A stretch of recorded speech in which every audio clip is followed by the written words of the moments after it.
lecture video session on leadership in continuation with the lecture video sessions which we had previously on authority, responsibility, directing, controlling and all the important functions of management.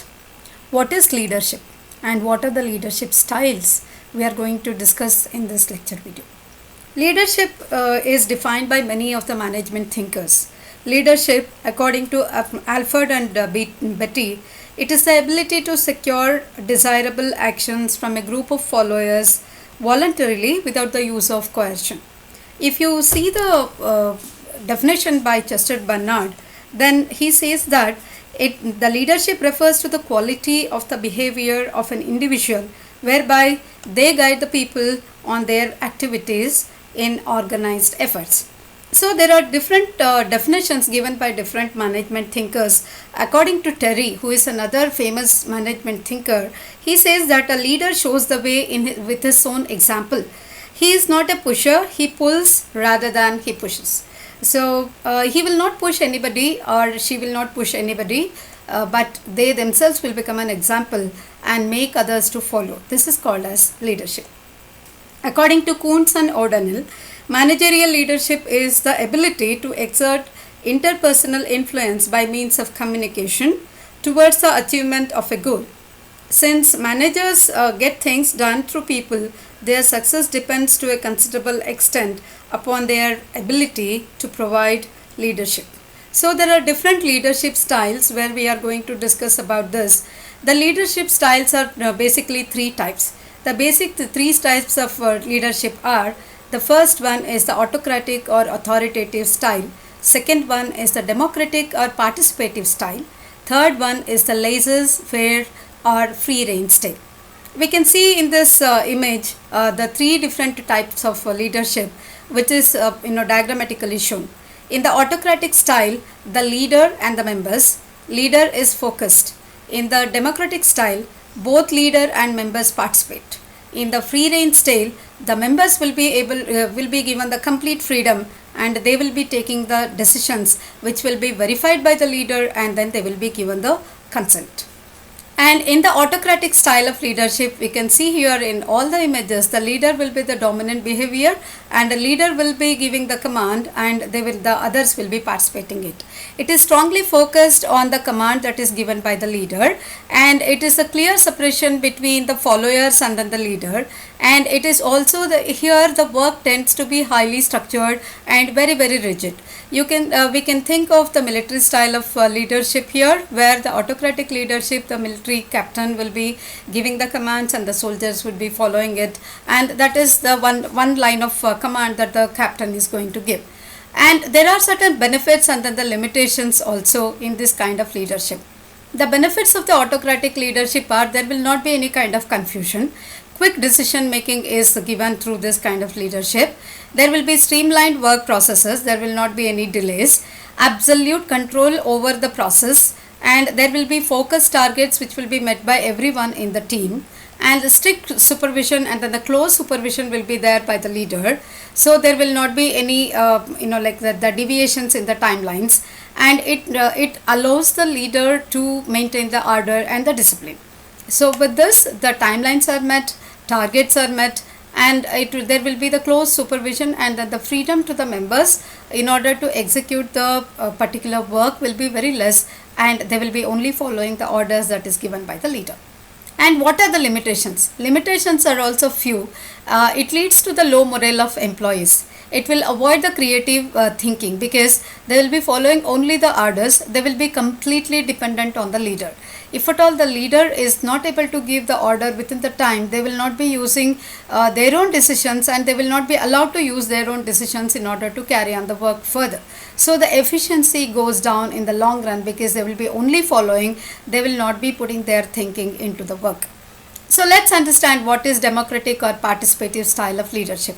The image itself shows that the leader is going to discuss everything with the members in order to take care of the complete process or the progress, and decisions will be taken by the leader in consultation with the members, and all their opinions will be put into place, and then the conclusive decision will be taken by the leader. So the leader encourages the subordinates to participation take initiative in setting the goals and implementing the decisions. So it improves the commitment by the subordinates to the towards the work that they are going to carry out and to the organization as well. So there will be the development of the belongingness, which is going to develop the trust among the employees, as well as there will be a close bonding between the organizational goals and then the employees' morale. And the increased trust will definitely give the major productivity, and then they will be able to take and participate in all the creative decisions that are taken by the organization, which is going to result in the growth. So the third style is a free rein style of the leadership. This kind of leadership is executed where all the team members are equally qualified and they will be able to take the suitable decision. The complete freedom will be given to all the members, and complete delegation of the decision will be given to the team members. So the leader gives virtually all the authority and control to the group, and the leadership is always provided to the group indirectly, and the group will be given a task, and then the group members will be made to involve in the carrying out of that task within the time given by the leader, and that leader will not interfere in any ways, and the complete freedom of carrying out the work in the different phases will also be given to the team members. So the system works very effectively here because all of them are participating and there will be a common understanding in the team in order to achieve the goal or the task effectively and efficiently. All of them are motivated because equal amount of authority and the power is given to all of them, and they will be able to interconnect and they will be able to carry out the work in the expected way, and they will be motivated to the extent of providing the complete efficiency to the task that is assigned. Here the diagrammatically all the leadership styles are shown. Leadership style, which is the autocratic leadership style, it is concentrated at the center and all of them are interconnected. Only the central leader will be able to give the decisions and they are connected to all of them are connected to the leader, and there will be one man who is going to give the command. Democratic style is both the ways, like all of them are given the freedom to express their opinions and participate in the decision making, and the leader will be taking the suitable decision based on all the opinions that is given by all the members. Now the third and the last one is the laissez-faire or free rein leadership, where all the members will be given all the kind of freedom and they will be interconnected to the member, and all these members will be representing, each one of them will be representing one part of the task, and the leader will be connected to the representatives equally, and all of them will be participating in order to meet the objective of the task. So these are the three different types of leadership. After knowing what is the leadership, let's move on to the motivation, which is going to be a very, very important factor in order to keep all the employees working towards the goal all the time with equal efficiency and effectivity. So the motivation is a general term which is applying to the entire class of drives, that is it drives, desires, wishes and similar forces that includes an individual or a group of people to work. This is what is stated by Kuntz and O'Donnell. So motivation is defined in many ways by many management thinkers, just like leadership. So major and the most important definitions I have listed out here. Some of the definitions by major management thinkers. Let's take one by one. First one is W.G. Scott, who is another management thinker who stated the motivation in his own way. He stated that motivation means the process of stimulating the people to action to accomplish the desired goals. And motivation, according to Flippo, motivation is the process of attempting to influence others to do your will through the possibility of gain or a reward. Motivation is the need or the drive within an individual that urges him or her towards goal-oriented action. So there are many other kind of definitions. I have stated very few of them here, which are very, very important with respect to the function of the motivation. And let's understand what are the characteristics of motivation. All of us are motivated when we do the good work. To do the good work also the motivation is required. So the motivation is an internal feeling.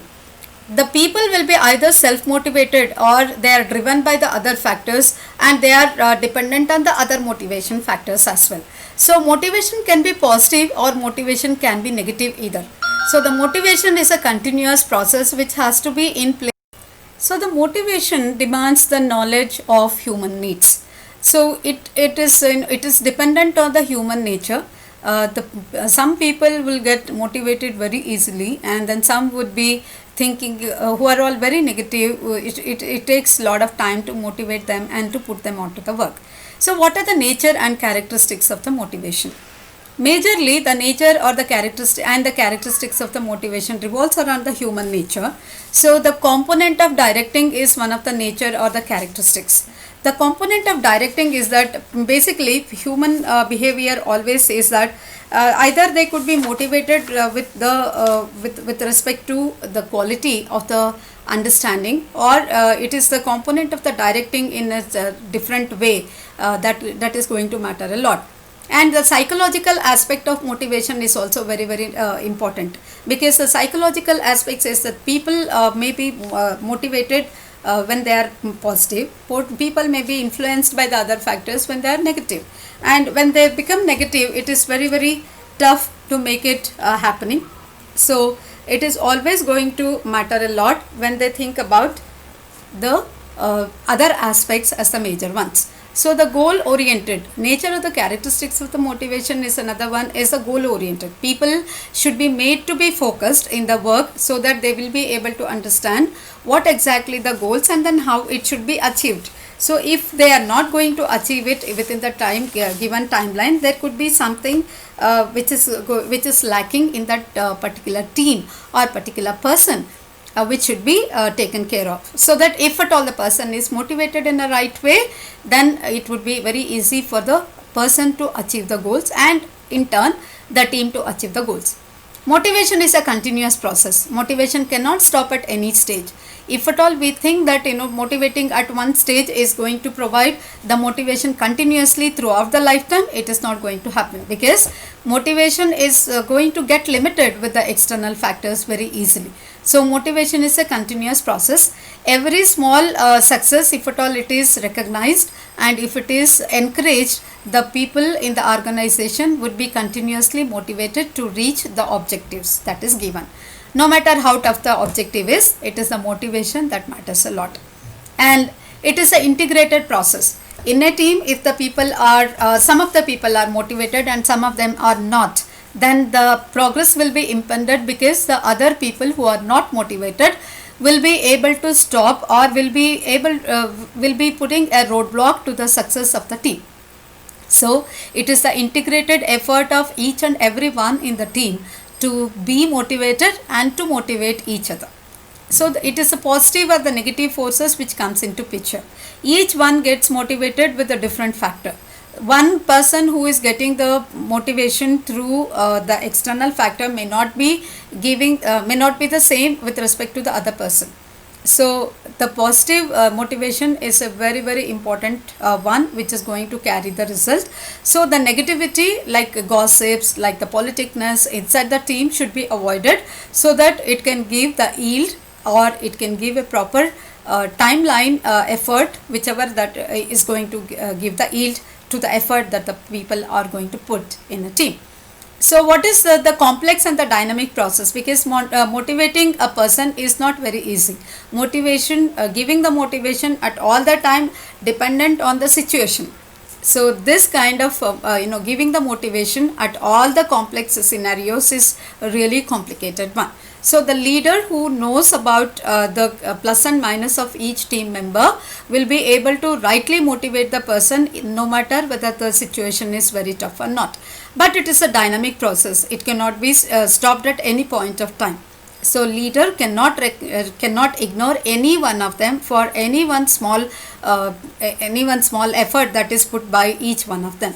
So next one is the financial or non-financial. So the financial motivation is through the incentives, perks and the bonus, which is another factor for the recognition of the work that is done.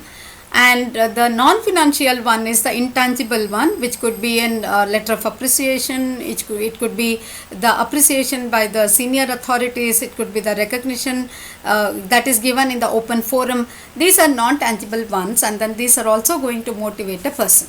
So all in all, the motivation is a complete process, which is a complete matter which is going With this, we understood that there are many complexities that are involved in understanding the true innovation and true motivation that comes out of the true innovations. So the individuals differ in their motivations, and then the goal which is given to each one of them, it is going to strive only when the only with the motivated people. So with this, we come to the end of this lecture video on motivation, different styles of leadership, and then the nature and the characteristics of the motivation. See you all in the next video with the different theories that are proposed on the motivation. Thank you everyone. See you all in the next video.